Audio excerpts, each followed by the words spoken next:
One whisper in the dead of night saved a billionaire from a fate he never saw coming. On a stormy night in Chicago, a billionaire's carefully built world came to the edge of collapse. Behind the polished mahogany and glass of his penthouse office, an ordinary evening turned into a silent battle for survival. And in that moment, it wasn't money, influence, or power that saved him. It was a child's voice. "Don't talk," she whispered. Just 3 words, but they carried the weight of a life-or-death warning. What she saw that night would remain unspoken, yet it set in motion a chain of betrayal, secrets, and choices no one could have predicted. This is the story of how a maid's daughter changed the fate of a man who thought he was untouchable. Just before we dive in, let us know in the comments where you're watching from today. We love seeing how far these stories reach. And make sure you're subscribed so you don't miss tomorrow's special video. Now let's jump back in. Enjoy the story.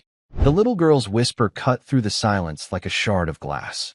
Elias Vance was a man who commanded boardrooms, yet this child now held all the power in the room. Her wide blue eyes were fixed on something he couldn't see, something that terrified her into silence. The storm hammered against the penthouse windows, each gust of wind a howl across the Chicago skyline.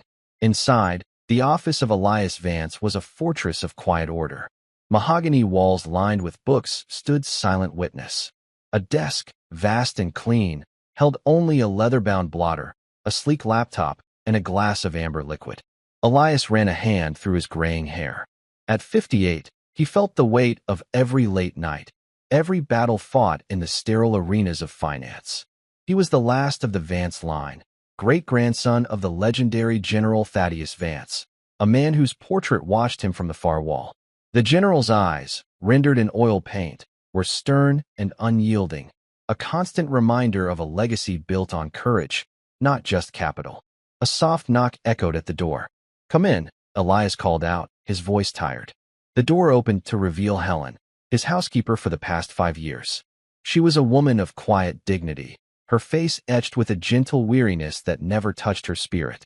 Beside her, holding her hand, was her daughter, Clara, 12 years old, with blonde hair that fell like a curtain of silk around her small face. She looked entirely out of place in this world of steel and glass. She clutched a worn teddy bear, its button eyes seeming to survey the room with a similar sense of awe. "I'm sorry to disturb you, Mr. Vance," Helen said softly. "Clara wanted to say goodnight. We're just leaving." Elias offered a rare, small smile. He had a soft spot for the girl. She never asked for anything, never made a fuss. She would simply sit in the kitchen, drawing in her notebook while her mother worked, a small island of innocence in his sprawling, empty home. "It's no disturbance, Helen." "Good night, Clara." The girl didn't answer. She took a hesitant step into the room, her gaze sweeping past him. It landed on the corner of his desk, where his most trusted advisor, Gregory Finch, was just placing the freshly poured glass of whiskey. Gregory had been with him for 20 years, a man whose loyalty Elias had never questioned. "Your evening drink, Elias," Gregory said, his voice smooth as ever. He was impeccably dressed, his smile practiced and easy. "A rough day? You deserve it." Elias reached for the glass, his mind already drifting to the quarterly reports he still had to review. But he stopped. Clara had taken another step forward, her knuckles white where she gripped her mother's hand. Her blue eyes were wide, locked on Gregory. She wasn't looking at him with childhood shyness. It was fear, pure, undiluted fear. "Clara, what is it?" Helen whispered, tugging gently on her arm. The girl's gaze flickered from Gregory to Elias, then to the glass on the desk. She opened her mouth, but only a tiny sound escaped. Elias leaned forward, his focus shifting entirely from the billion-dollar ledgers to the trembling child. Something was deeply wrong. He could feel it in the sudden chill of the room, a cold that had nothing to do with the storm outside. "What's the matter, sweetie?"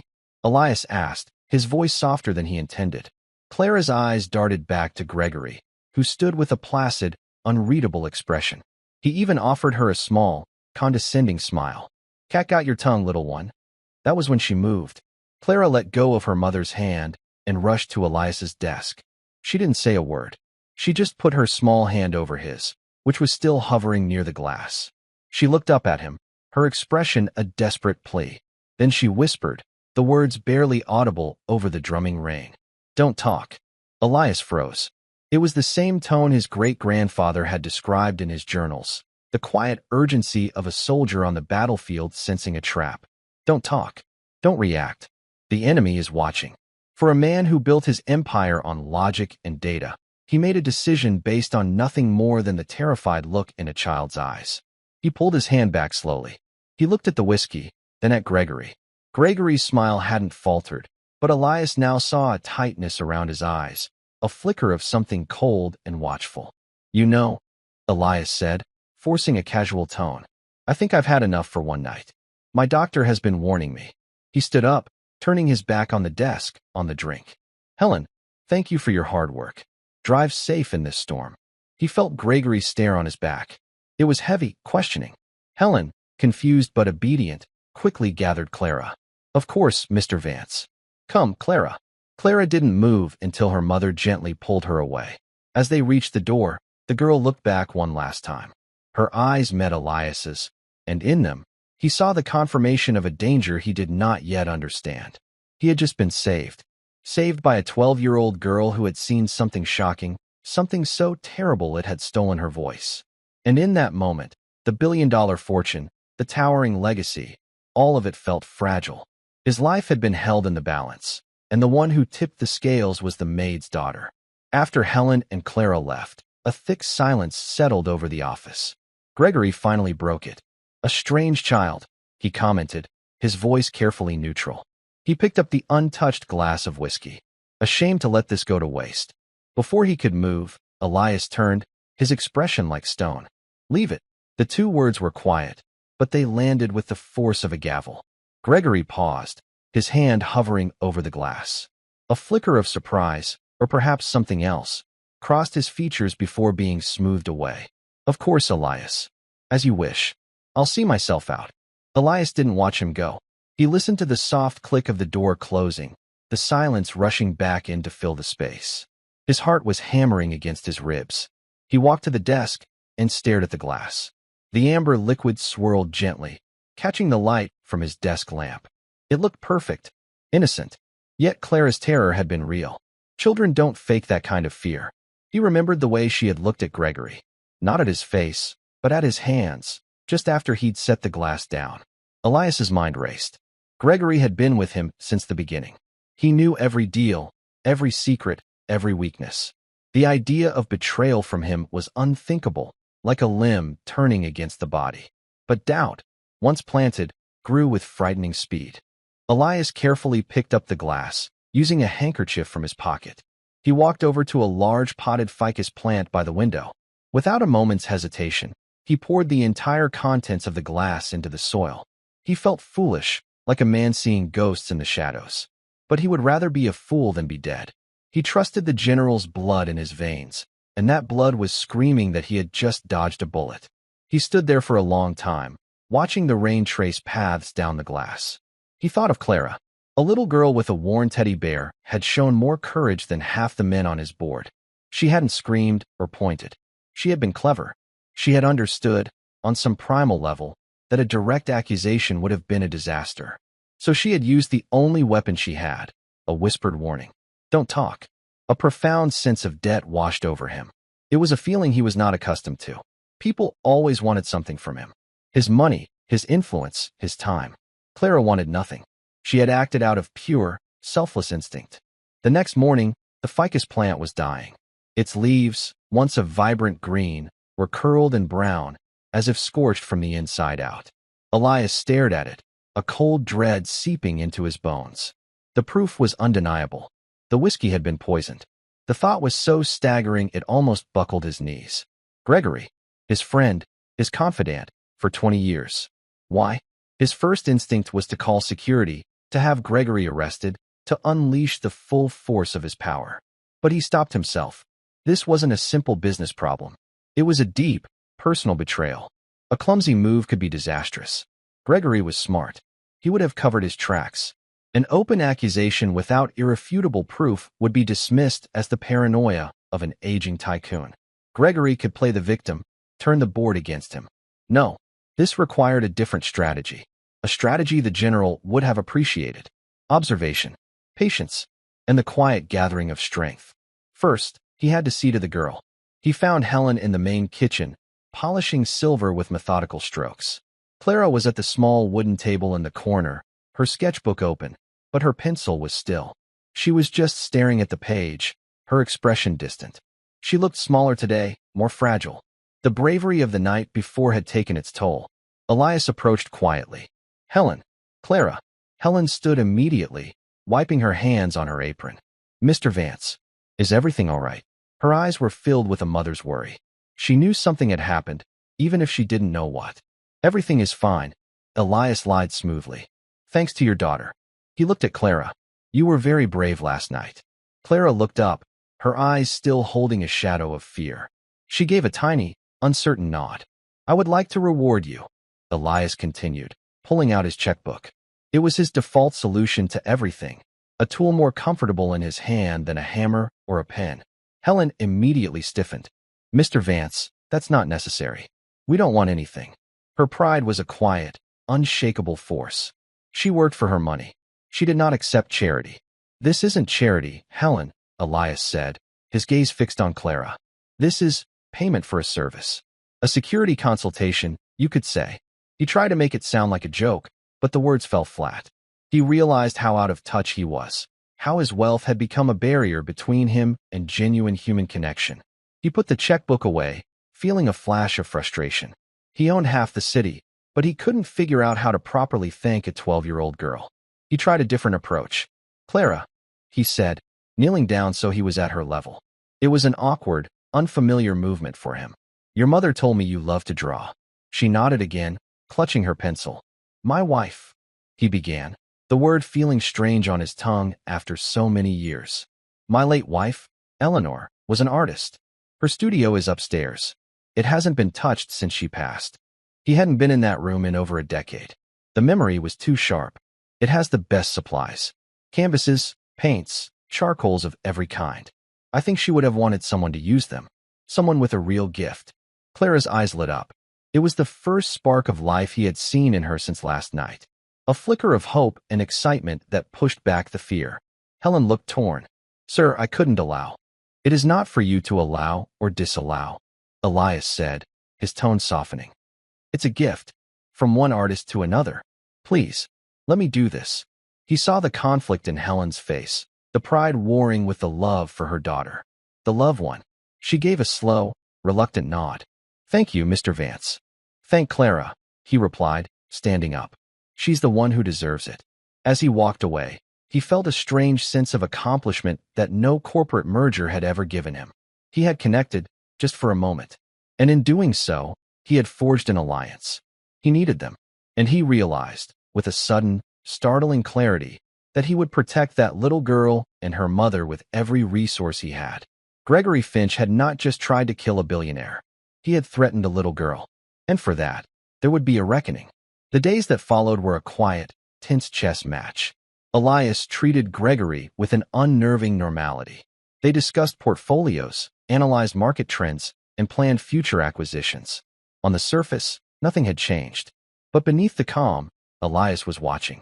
He dissected every word, every gesture, searching for the crack in the facade. Gregory was a master of deception. He was calm, professional, and attentive, the very model of a loyal deputy. There was no hint of the poison he had held in his hand. Elias began his own covert investigation. He hired a private security firm, one so discreet they were practically ghosts, to look into Gregory's life. He wanted to know everything. His finances, his associates, his habits. It felt like a betrayal to spy on a man he'd called a friend, but the image of the dying ficus plant burned away any guilt. Meanwhile, a new routine formed in the penthouse.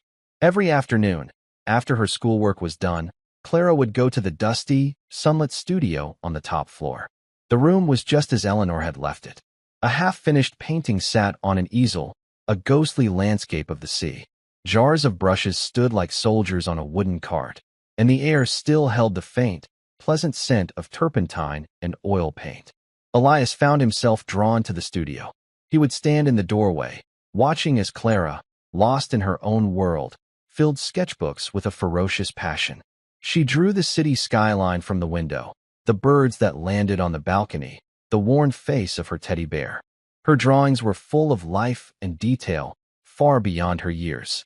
He saw his wife's same intense focus in her, the same way she would bite her lip when concentrating on a difficult line. One afternoon, he stepped into the room. Clara looked up, startled, a smudge of charcoal on her cheek. "Don't let me interrupt," he said. I haven't been in here for a long time." He walked over to the unfinished painting on the easel. It was a seascape of the coast of Maine, where he and Eleanor had spent their last summer together. He touched the rough canvas, a wave of grief washing over him, so fresh it felt like it was yesterday. "It's beautiful," Clara whispered from behind him. She loved the ocean, Elias said, his voice thick with emotion. She said it was honest. It never pretended to be calm when a storm was coming. He turned to face her. "Much like you." Clara blushed and looked down at her sketchbook. "You have a real talent, Clara," he told her. "A gift. You see things other people miss." It was the truest thing he had ever said. She had seen the malice in Gregory that he, in his blind trust, had missed for 20 years. Their friendship deepened in the quiet of the studio. He would tell her stories about his great-grandfather, General Vance. He showed her the General's Medal of Honor, which he kept in a glass case in his study. "They say he was fearless," Elias told her. But in his journals, he wrote that he was afraid every single day. He said real courage wasn't about not being afraid. It was about doing what was right even when you were terrified. He looked at her, and she looked back, her blue eyes understanding. "Like telling you not to talk." "Exactly like that," Elias said, a lump forming in his throat. While this fragile bond was forming, the security report on Gregory arrived. It was delivered in a plain manila envelope by a man who looked like he could blend into a shadow. Elias read it in the locked confines of his study. The findings were unsettling. For years, Gregory had been siphoning small, almost untraceable amounts of money from secondary accounts. It was masterful, death by 1,000 cuts. But it wasn't enough to explain attempted murder. The sums were large, but not life-changing for a man in his position. There had to be something more. The report also detailed a series of discreet meetings Gregory had been having with a rival corporation, a ruthless conglomerate known for hostile takeovers. They were led by a man named Marcus Thorne, a corporate predator Elias had bested in a bitter deal years ago. Thorne was not a man who forgot a grudge. The pieces began to click into place. Gregory wasn't just stealing. He was a saboteur. He was weakening Vance Industries from the inside, preparing it for Thorne to swoop in and pick the carcass clean. Killing Elias would be the final move, creating a power vacuum and sending the company into chaos. Gregory would be rewarded handsomely by Thorne. The motive was clear now: greed and revenge. It was a story as old as time, but knowing it didn't make the betrayal any less painful. This was the man who had been best man at his wedding, the man who had offered a shoulder to cry on when Eleanor died. The whole friendship had been a lie, a long, patient con. The knowledge settled in his gut like a stone. He had to act. But how? Thorne was powerful, and Gregory was embedded deep within his life. A direct confrontation was still too risky. He needed leverage. He needed one more piece of evidence, something so damning that they couldn't possibly escape it. His thoughts were interrupted by a frantic knock on his study door. It was Helen, her face pale with panic. "Mr. Vance. It's Clara. She's gone." Elias's blood ran cold. "What do you mean, gone?" "She was playing on the balcony outside the studio. I just went to check on her, and she wasn't there. The door to the service stairs is open." A cold, primal fear seized Elias, worse than anything he had felt the night of the poisoning. Gregory. It had to be Gregory. He had seen Elias's growing closeness to the girl. He must have seen her as a loose end, the only witness. Elias bolted from the room, shouting for his head of personal security into his phone. He raced towards the service stairs, his mind a maelstrom of terror. He had let this happen. He had been so focused on the business, on the game of corporate espionage, that he had forgotten what was truly at stake. He had promised to protect her, and he had failed. The weight of that failure was heavier than his entire fortune. The service stairwell was cold and dimly lit, a concrete spine running down the core of the skyscraper. The air was still, amplifying the frantic thud of Elias's shoes as he descended. He shouted Clara's name, the sound swallowed by the echoing emptiness. He was followed by two of his security men, their faces grim, their movements swift and professional. "Check every floor," Elias commanded, his voice raw. Seal the building. No one gets in or out without my authorization. Find her. His mind was a torrent of worst-case scenarios. Gregory was clever. He wouldn't have done this himself. He would have hired someone, a professional who could snatch a child from a secure penthouse balcony and disappear into the city's labyrinth. The thought of Clara, small and terrified, in the hands of a stranger made him physically ill. He reached the ground floor lobby, a service area of polished concrete and steel elevators. It was empty. The security guard who was supposed to be at the desk was slumped over his console, a dark stain spreading on the back of his shirt. He's unconscious, one of the agents said, checking the guard's pulse. Shallow breathing. He's been drugged. The escape had been clean, professional. Elias felt a wave of helpless rage. He had all the money and power in the world, and it meant nothing. He couldn't turn back time. He couldn't teleport to her side. He was just a man, old and terrified, in an empty lobby. His phone buzzed. It was an unknown number. He answered, his hand trembling. Vance. The voice on the other end was distorted, metallic and cold. You've been looking into things that don't concern you. A foolish, sentimental old man. You should have just taken the drink. It wasn't Gregory. It was someone else. A hired hand. Where is she? Elias demanded, his voice cracking. She's safe. For now, the voice rasped. You will go to your office. You will transfer full controlling interest of Vance Industries to the holding company I'm about to text you. You will do it immediately. If you call the police, if you try anything clever, the girl dies. Do you understand? Let me speak to her, Elias pleaded. That's not part of the deal. You have 1 hour. The line went dead. A text message appeared moments later with a string of account numbers and corporate registrations. It was a ghost corporation, a shell, but Elias knew instinctively it would lead back to Marcus Thorne. This was the endgame. Gregory and Thorne weren't just planning a takeover, they were executing it. He stood frozen, the phone feeling like a block of ice in his hand. His company, his family's legacy, built over a century. Everything his great-grandfather, his grandfather, and his father had worked for. He was being asked to sign it all away to save the life of his housekeeper's daughter. There was no choice. Not really. He thought of Clara in the art studio, a smudge of charcoal on her cheek, her eyes bright with creation. He thought of her small hand on his, her whispered warning. She had saved his life without a moment's hesitation. How could he do any less for her? The company was just steel and glass and numbers on a page. Clara was life. She was hope. She was the future he hadn't realized he was missing. Get me to my office. Now, he ordered his security team. And get a medical team for this man. Back in the penthouse, the air was thick with dread. Helen was crumpled in a chair, sobbing quietly. Elias walked past her, his face a mask of determination. He went straight to his desk and began the process. It was a series of digital signatures and coded authorizations, a bloodless execution of a corporate empire. With each click, he felt a piece of his past fall away. The weight of his name, the pressure of the Vance legacy, it all seemed to fade, replaced by a single, sharp focus. Clara. He was halfway through the transfer when his private line rang. It was the head of his security detail, a former military intelligence officer named Peterson. Sir, we may have something, Peterson said, his voice clipped and urgent. The woman who works the flower stand across the street.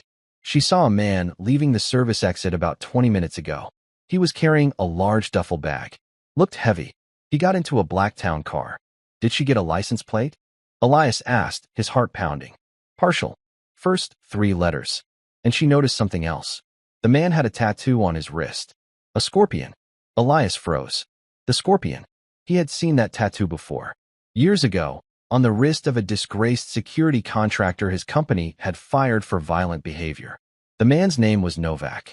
He was a mercenary, a piece of work who would do anything for money. And Elias knew, with a sickening certainty, that Novak had worked for Marcus Thorne in the past. Peterson, Elias said, his voice low and cold. I know who he is. I may know where he's going. He remembered a file from years back. Novak had a brother who owned a warehouse down by the river, a derelict place that was often used for off-the-books business. It was a long shot, but it was the only one they had. He gave Peterson the address. Go there. Quietly. No sirens. I want a perimeter, but do not engage until I give the order. They think I'm sitting up here, beaten. Let them think that. He finished the final transfer.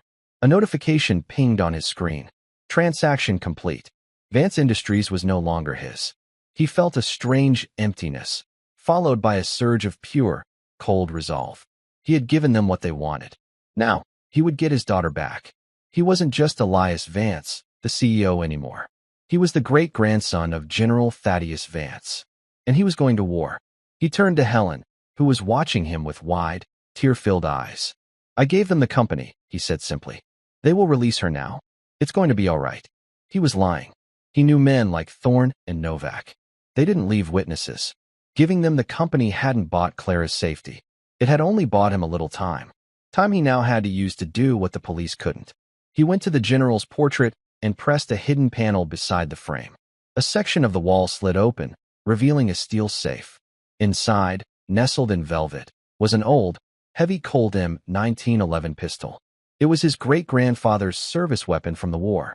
Elias hadn't touched it in 30 years. His hand was steady as he picked it up. The steel was cold and solid, a piece of history, a promise. He looked up at the general's painted eyes. Time to do what's right, he whispered. Even when you're terrified. The warehouse district by the river was a forgotten part of the city. Rusting brick buildings stood like skeletons against the gray, overcast sky. Rain had started to fall again, a cold, persistent drizzle that slicked the cracked asphalt. Elias, hidden in the back of an unmarked van a block away from the Target warehouse, watched the building through a pair of binoculars. Peterson sat beside him, a tactical map glowing on a tablet in his lap. We have teams covering all exits, Peterson reported in a low voice. Thermal scans show 2 heat signatures on the second floor. One large, one small and stationary. Clara. A knot of ice formed in Elias's stomach. Have they called? Elias asked. No, sir. The transfer went through 20 minutes ago. They should have released her by now. It was as Elias feared. They weren't going to let her go. They were tying up loose ends. He felt a surge of cold fury. He had played by their rules, and they had betrayed him. We're not waiting for a call, Elias said, his voice hard. He checked the old pistol tucked into the waistband at the small of his back. It felt heavy and alien. We're going in. Sir, that's not advisable, Peterson began. Let my team handle this. It's what we're trained for. She saved my life, Peterson. I'm not going to sit in a van while other men fight to save hers. I'm going in with you. His tone left no room for argument. He wasn't asking. He was the great-grandson of a general, and this was his battlefield. The team moved with silent, ghostly efficiency. They breached a side door, flowing into the cavernous ground floor of the warehouse. It was a maze of dusty crates and abandoned machinery. The only sounds were the dripping of water from the leaky roof and the whisper of their own movements. They ascended a set of rusted metal stairs, their weapons raised. As they reached the second-floor landing, they heard voices. One was the cold, metallic rasp from the phone call, Novak. The other was smooth and familiar, dripping with arrogance. Gregory Finch. The transfer is complete, Gregory was saying. Thorne has the company. It's over. Not quite, Novak's voice replied. What about the girl? She's a witness. Elias peeked around the corner. He could see them now. They were in a small, makeshift office. Gregory was pacing, a nervous energy about him. Novak, a burly man with a shaved head and the scorpion tattoos stark against his skin, stood with his back to a small, closed door. Clara was behind that door. Leave her, Gregory said, waving a dismissive hand. She's a child, a maid's daughter. Who's going to believe her? We just let her go somewhere in the city. She'll be too scared to say anything. Gregory, for all his treachery, still had a line he was unwilling to cross. He was a thief and a traitor, but not a murderer of children. Novak laughed, a harsh, ugly sound. That's not how Thorne operates. He doesn't leave loose ends. He's paying me to be thorough. He started to turn towards the door where Clara was being held. That's when Elias moved. He stepped out from behind the corner. That's far enough, Novak. Both men spun around, their eyes wide with shock. Novak reacted instantly, his hand reaching for a gun on his hip. But Elias was faster. He already had the general's old Colt in his hand, aimed squarely at Novak's chest. Elias, Gregory gasped, his face draining of all color. How? You underestimated the maid's daughter, Gregory, Elias said, his voice steady, betraying none of the fear that was coursing through him. And you underestimated me. Peterson's team swarmed into the room from every angle, their weapons all trained on Novak. The mercenary froze, his hand hovering over his gun. He was outnumbered and outmaneuvered. He sneered. You think you've won, old man? Thorn will crush you. He has your company. He has a collection of worthless digital files, Elias replied, a grim smile touching his lips. I initiated a failsafe the moment the transfer was complete. A scorched earth protocol. Every patent, every proprietary algorithm, every sensitive client file, erased. He bought an empty shell. It will take him years to even figure out how much he's lost. Gregory stared at him, his mouth agape. You destroyed it? You destroyed your own company? The Vance legacy. A legacy isn't a stock price, Gregory, Elias said, his eyes hard as flint. It's about honor. Courage. Something you know nothing about. You tried to poison me. You kidnapped a child. You dishonored a friendship I valued. The weight of his failure crashed down on Gregory. He stumbled back, collapsing into a chair, a broken man. Novak, however, was a cornered animal. With a sudden roar, he lunged, not at Elias, but towards the door to the room where Clara was. He was going to take a hostage. He never made it. Elias didn't hesitate. He pulled the trigger. The roar of the old pistol was deafening in the enclosed space. Novak crumpled to the floor, clutching a bleeding shoulder, screaming in pain. It was over. Peterson's team secured Novak and took a weeping Gregory into custody. Elias rushed to the door and threw it open. Clara was sitting on a small cot, her knees pulled to her chest, her worn teddy bear clutched tightly. She looked up, her eyes wide and terrified. When she saw him, her face crumpled, and she began to sob, tears of relief and fear pouring down her cheeks. Elias knelt in front of her, his own eyes burning. He gently took the teddy bear from her and set it aside. Then he wrapped his arms around her, holding her small, trembling body close. It's over, he whispered into her hair. You're safe now. I'm so sorry. I'm so sorry. She clung to him, her small hands gripping the back of his expensive suit jacket. In the cold, dusty warehouse, surrounded by the wreckage of his corporate life, Elias Vance held the only thing that mattered. He had lost his company, but he had saved the girl. And in that moment, he felt richer than he ever had before. He finally understood what the general had meant. Courage wasn't the absence of fear. It was about what you chose to protect. The ride back to the penthouse was a blur of flashing police lights and the steady rhythm of the limousine's wipers fighting against the rain. Clara had fallen into an exhausted sleep in the back seat, her head resting on her mother's lap. Helen stared out the window, her expression a mixture of shock and profound gratitude, her hand never ceasing its gentle stroking of her daughter's blonde hair. Elias sat opposite them, the general's heavy pistol now safely in a case on the seat beside him. He wasn't looking at the city lights streaking past. He was looking at the sleeping child. The immensity of what had happened, of what he had almost lost, was just beginning to settle in. He had dismantled a century-old empire with a few keystrokes. Vance Industries, the monolith that had defined his entire life, was gone. He felt a pang of something, but it wasn't regret. It was lightness. The crushing weight of his legacy, the constant pressure to be his father, his grandfather, his great-grandfather, it had vanished. All that remained was the quiet, fierce instinct to protect the two people in the car with him. When they arrived, the penthouse staff was in a state of controlled panic.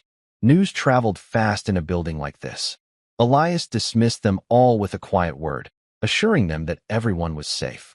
He carried a still-sleeping Clara from the car himself, her small weight a comfort in his arms. He took her not to her mother's modest staff quarters, but to one of the grand guest suites, a room with a vast, soft bed and a window that overlooked the entire city. Helen followed, her eyes wide. Sir, this is too much. Nothing is too much, Elias said, his voice leaving no room for protest. This is her home now. Both of you. He laid Clara gently on the bed and pulled a thick down comforter over her. For a long moment, he simply stood there, watching the gentle rise and fall of her chest. He was a man who had commanded boardrooms with an iron will, who had moved markets with a single phone call, but he had never felt a sense of purpose so profound as he did in that moment. He finally turned to Helen. The woman's composure, which had held firm through the entire ordeal, was beginning to crumble. Her shoulders shook with suppressed sobs. He was going to kill her, she whispered, her voice choked. That man. He was going to kill my baby. Elias placed a gentle hand on her arm. But he didn't. And he never will. I have the finest security in the country. No one will ever harm her. Or you, again. I swear it on my family's name. The use of the phrase, once a declaration of corporate power, now felt different. It was a personal oath.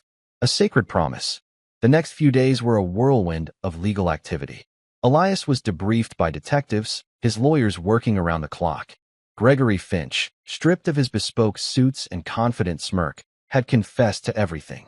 He detailed the entire conspiracy, how Marcus Thorne had preyed on his gambling debts and his resentment of living in Elias's shadow, turning him into a corporate spy.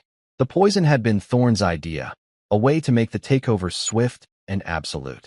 Novak, the hired muscle, was less cooperative, but the evidence against him was overwhelming. The business world was in an uproar.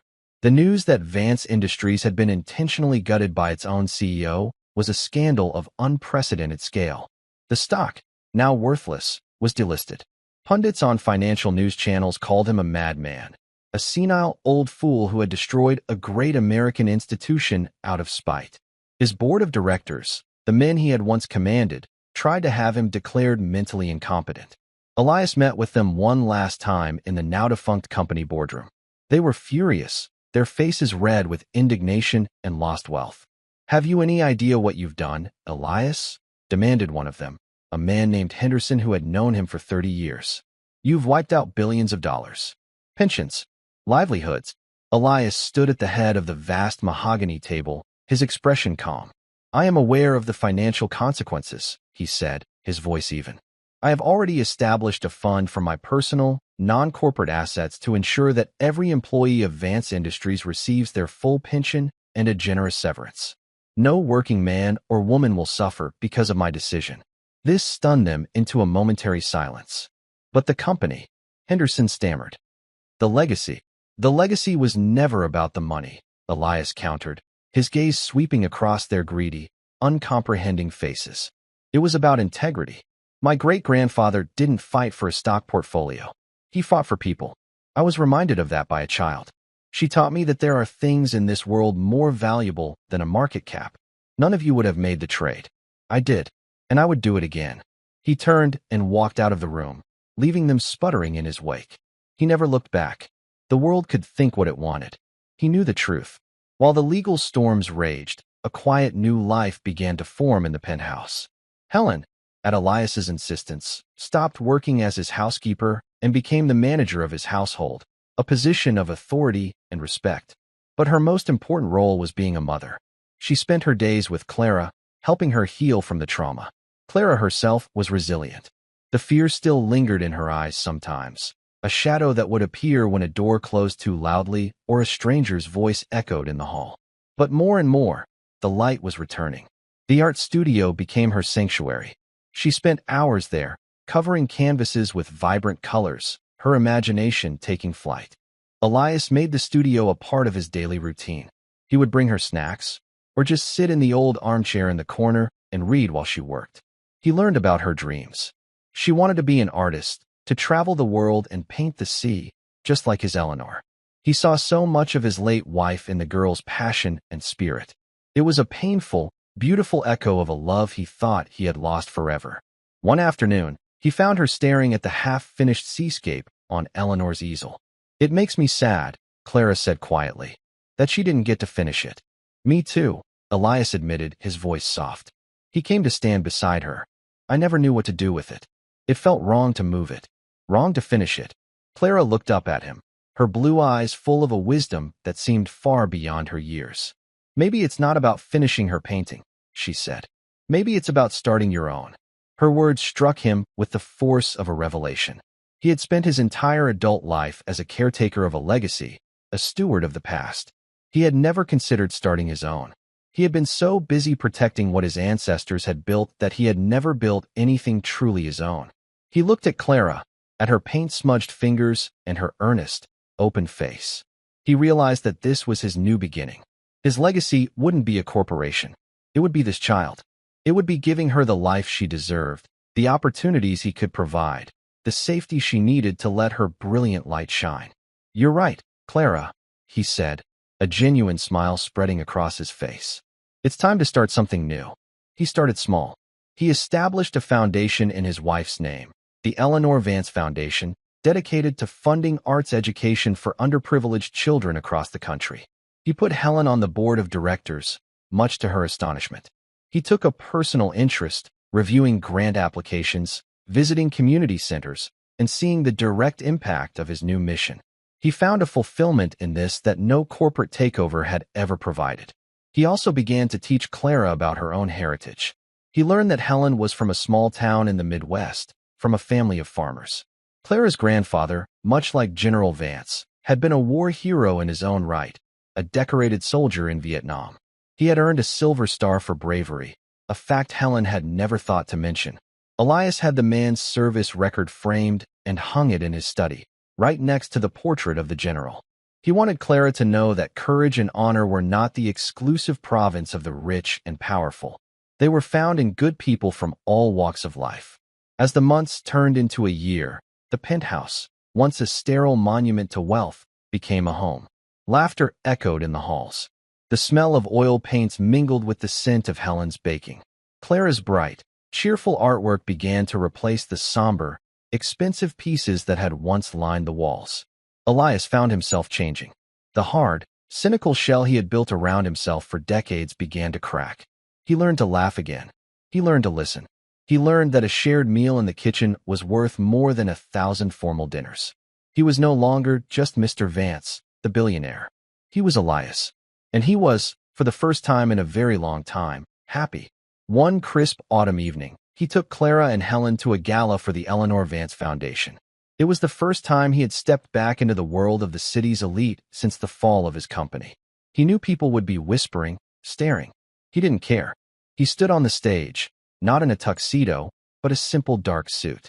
Clara, in a blue dress that matched her eyes, stood beside him, holding his hand. Helen watched from the front row, her face glowing with pride.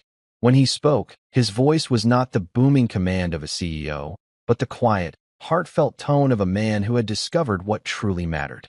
"A year ago," he began, his gaze sweeping over the crowd, "I lost a great fortune.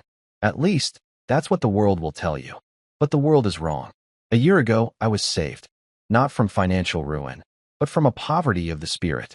I was saved by the courage of a little girl who reminded me that the greatest legacy you can leave is not what you build, but who you protect, who you love." He looked down at Clara, and she smiled up at him, her grip on his hand tightening. "My great-grandfather was a hero," he continued. "But heroes are not just found on battlefields or in boardrooms. They are found in the quiet moments of bravery, in a whispered warning, in the selfless love of a mother. I stand here tonight not as the last of the Vance line, but as the first in a new one, a family forged not by blood, but by choice." He finished his speech, and a respectful, then thunderous, applause filled the grand ballroom. He had walked away from a world that worshipped wealth and power, and in doing so, he had found something infinitely more valuable. He had found a home. He had found a family. He had found his true legacy in the bright, hopeful eyes of the Maid's daughter. The years that followed the gala were not a simple fairy tale ending, but a slow, deliberate process of building something new from the ruins of the old. The world, for the most part, moved on. Marcus Thorne, facing financial ruin and a mountain of evidence from Gregory's confession, was eventually indicted on a host of charges, his corporate empire crumbling under legal scrutiny. Gregory Finch received a lengthy prison sentence, a disgraced footnote in a story that had rocked the financial world. Elias Vance, once a titan of industry, became a cautionary tale whispered in exclusive clubs, the brilliant CEO who had lost his mind. Elias, however, had never felt more sane. His life, once dictated by the relentless ticking of the stock market clock, now found its rhythm in quieter, more meaningful moments. Mornings were for long walks along the lakefront with Helen, discussing plans for the foundation or simply enjoying the crisp Chicago air. Afternoons were reserved for Clara. The art studio remained their shared sanctuary. Elias, true to Clara's advice, had taken up painting. He was, by his own admission, a terrible artist. His hands, so adept at signing billion-dollar contracts, were clumsy with a brush. His landscapes were blotchy, his still lives lopsided. But Clara was an endlessly patient and encouraging teacher. "You're thinking too much, Elias," she would say, her own canvas already alive with color and form. At 15, she possessed a preternatural talent, her work displaying a maturity and depth that astonished the private tutors Elias had hired for her. "You have to feel it. Just let the color do what it wants to do." He would try, struggling to loosen the rigid control that had defined him for 6 decades. In those shared hours of frustrated sighs and paint-splattered laughter, he learned more about himself than he had in a lifetime of corporate battles. He learned to embrace imperfection. He learned that the value of an act was not in the outcome, but in the sincerity of the attempt. He was not just funding a young artist's education. He was being re-educated himself, his soul being repainted in brighter, more vibrant hues. Clara, for her part, blossomed under his care. The shadows of her trauma receded, replaced by the quiet confidence of a young woman who knew she was loved and safe. Elias enrolled her in the most prestigious private school in the city, a place filled with the children of the very people who now shunned him. It was not an easy transition. In the beginning, she was an outsider, the maid's daughter, who lived with the eccentric old billionaire. Whispers followed her down the polished hallways. Girls in designer clothes would look at her handmade dresses. Helen was a gifted seamstress, with a mixture of pity and contempt. One day, Elias found her sitting alone in the vast penthouse library, her sketchbook untouched, her eyes red from crying. "They said I don't belong here," she whispered, not looking at him. "They said my mother is just a servant and that you're crazy." Elias sat beside her, the anger that rose in him a cold, protective fire. He wanted to call the school's headmaster, to unleash the kind of financial and social pressure that could ruin careers. But he stopped. That was the old Elias. The new Elias knew that fighting battles for Clara wouldn't make her stronger. Teaching her to fight her own was what mattered. He took her hand. "Clara," he said gently, "do you remember the stories of my great-grandfather?" She nodded. When he was a young lieutenant, the other officers, all from wealthy, established families, looked down on him. He was the son of a blacksmith. They said he didn't belong. They said he was common. He paused, making sure she was listening. "So you know what he did? He didn't try to be like them. He didn't try to hide who he was. He just worked harder than all of them. He was smarter, braver, and a better leader of men. By the end of the war, he was a general, and they were all saluting him. He proved them wrong not with words, but with his character." He squeezed her hand. "Your talent is your character. Your kindness is your character. Who your mother is, and the good, honest work she does, is part of your character. Never be ashamed of it. Let them whisper. You, Clara, are going to show them what a Vance truly is. Not by birth, but by spirit." From that day on, something shifted in Clara. She walked into school with her head held high. When a classmate made a snide remark about her background, she simply looked them in the eye and said, "Yes, my mother was a housekeeper. She's the most honorable person I know. And now she sits on the board of a foundation that helps more people than your father's hedge fund ever will." Her art became her voice. When the school held its annual art exhibition, her paintings were the centerpiece. She had a raw, emotional style that was impossible to ignore.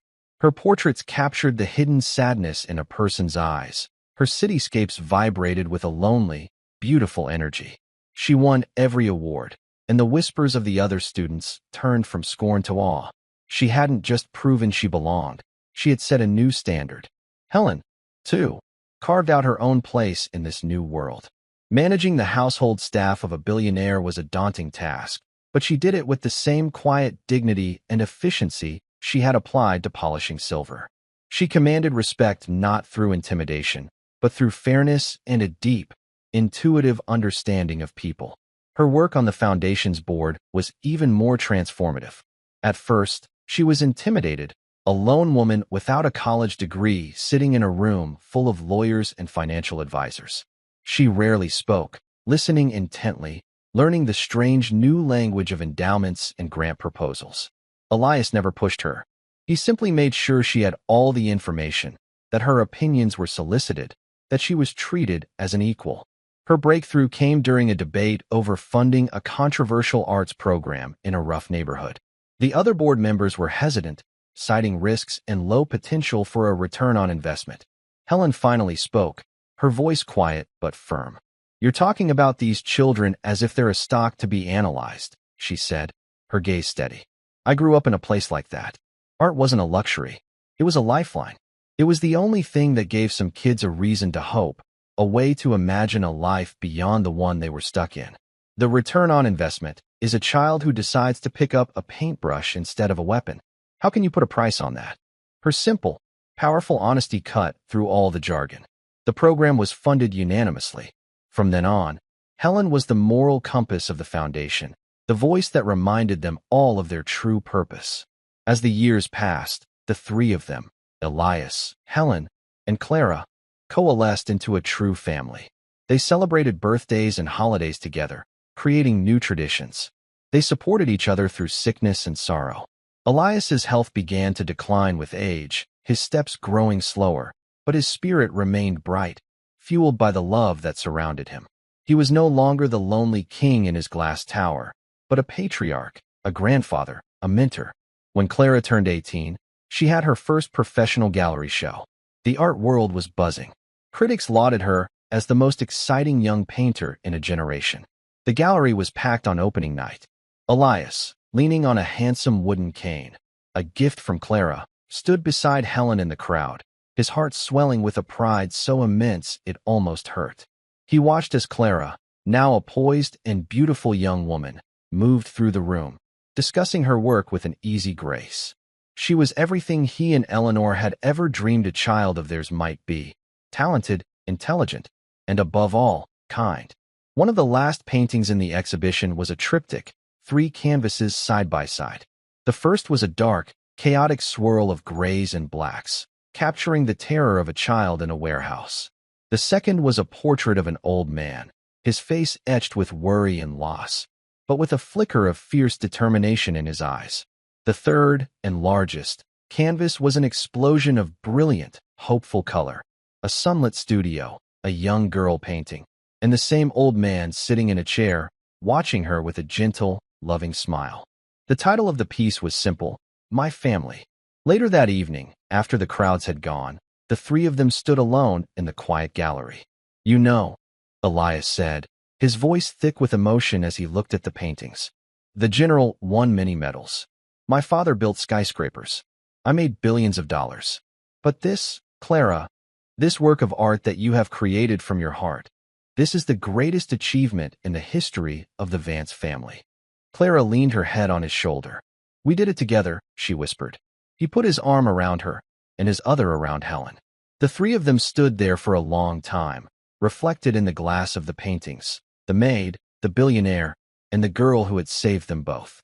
They were an unlikely family, a mosaic pieced together from broken parts, made stronger and more beautiful by the cracks. The world could keep its stories of the mad old billionaire who threw away a fortune. Elias Vance knew the truth. He hadn't lost anything. He had traded a kingdom of cold, hard glass for a small, warm circle of light. And he had won. He had won it all. And that's where we'll end the story for now. Whenever I share one of these, I hope it gives you a chance to step out of the everyday and just drift for a bit. I'd love to know what you were doing while listening. Maybe relaxing after work, on a late-night drive, or just winding down. Drop a line in the comments. I really do read them all. And if you want to make sure we cross paths again, hitting like and subscribing makes a huge difference. We are always trying to improve our stories, so feel free to also drop your feedback in the comment section below. Thanks for spending this time with me.